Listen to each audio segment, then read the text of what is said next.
Hello friends, welcome to the channel S for school.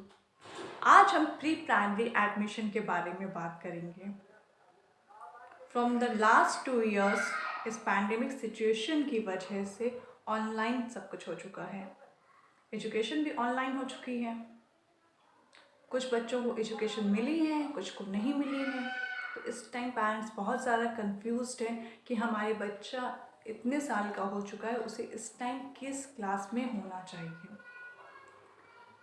Confusion pre primary में इसलिए भी बढ़ जाता है क्योंकि किसी स्कूल में नाम है यूकेजी, किसी में है एलकेजी, किसी में है जूनियर केजी, किसी में है सीनियर केजी, किसी में है प्रेप, किसी में है प्री नर्सरी।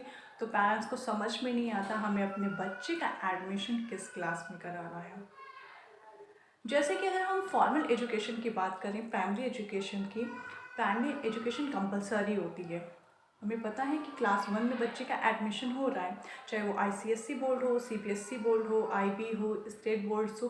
क्लास 1 का नाम क्लास 1 ही है। लेकिन प्री प्राइमरी में क्लास के नाम चेंज हो जाते हैं। एज ग्रुप वही रहेगी, मोस्टली पैटर्न और सिलेबस वही रहता है, लेकिन स्कूल टू स्कूल ये नेम्स डिफ़र करते हैं क्लासेस के। तो इसको सीखने का, समझने का एक बहुत ही इजी तरीका है। बच्चे को क्लास के अकॉर्डिंग कैटेगराइज मत कीजिए, बच्चे को एज के अकॉर्डिंग कैटेगराइज कीजिए। अगर आप प्री प्राइमरी एजुकेशन में जा रहे हैं, जिसको फॉर्मल एजुकेशन नहीं कहा जाता है, ये कंपलसरी नहीं होती है। आप चाहें तो आप प्री प्राइमरी एजुकेशन अपने घर में भी अपने बच्चे को दे सकते हैं। अब आप मुझसे पूछेंगे, अगर ये प्री प्राइमरी एजुकेशन कंपलसरी नहीं होती है तो हम डायरेक्ट अपने बच्चे का एडमिशन क्लास 1 में क्यों ना कराएं।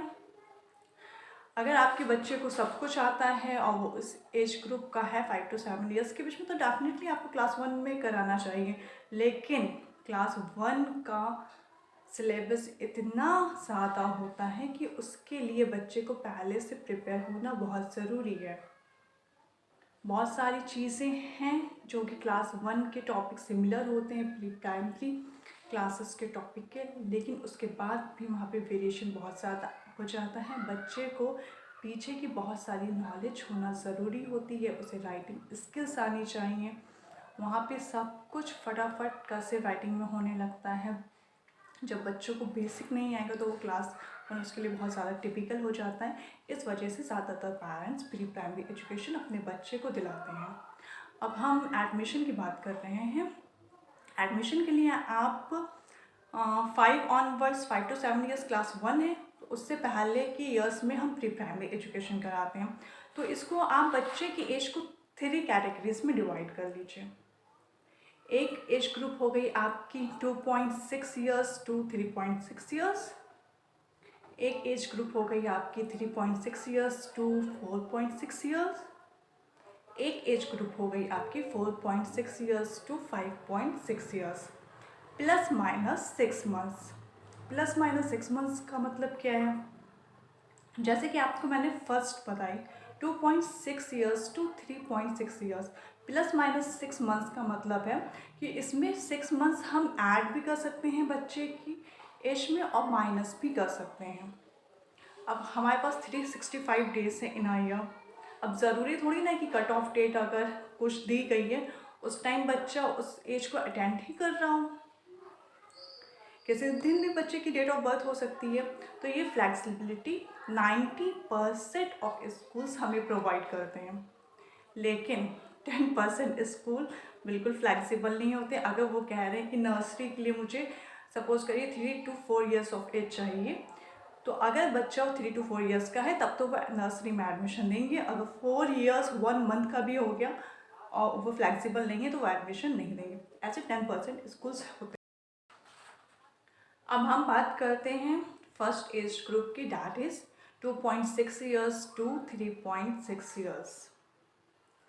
इस एज ग्रुप में बच्चों को जो क्लास मिलता है उन क्लासेस के नाम होते हैं प्ले ग्रुप, कुछ स्कूल्स में होता है प्री नर्सरी, कुछ स्कूल्स में होता है नर्सरी। कुछ स्कूल इस प्ले ग्रुप की एज को भी 2 पार्ट्स में डिवाइड कर देते हैं। वो 6 मंथ्स के 2 सेशंस कर देते हैं, जिसमें वो पहले उसको नाम देते हैं प्ले ग्रुप, आफ्टर 6 मंथ्स उसको नाम देते हैं प्री नर्सरी।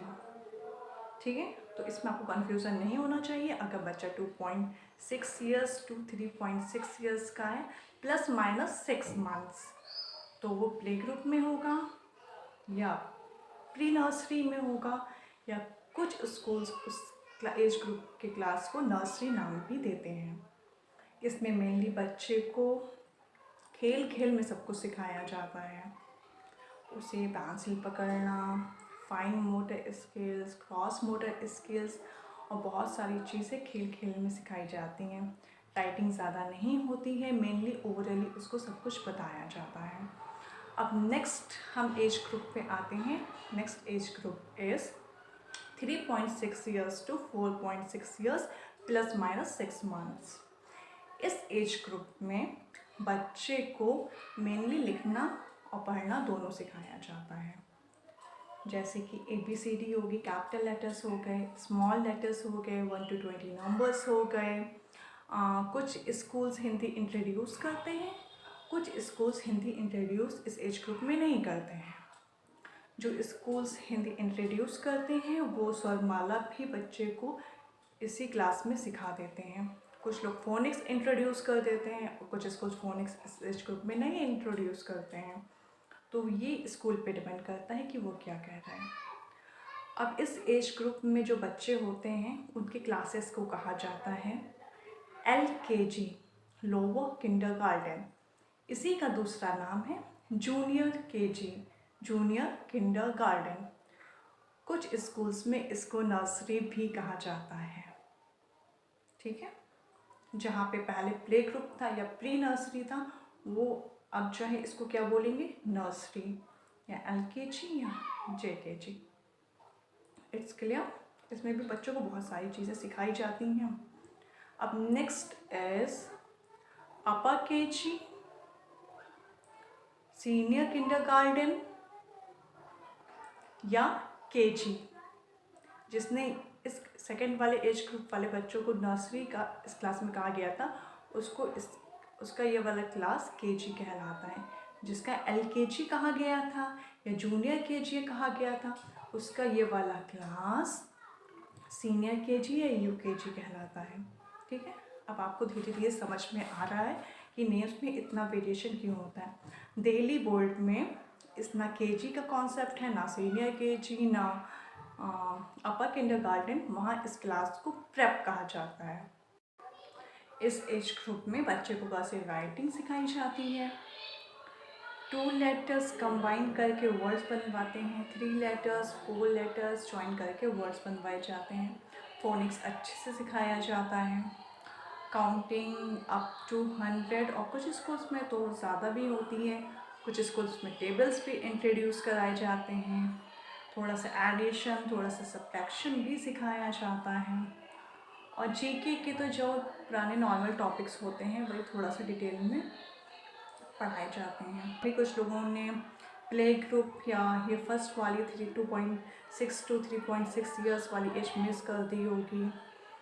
कुछ ने ये 3.6 ईयर्स टू 4.6 ईयर्स की एज भी मिस कर दी होगी, क्लासेस नहीं किए होंगे।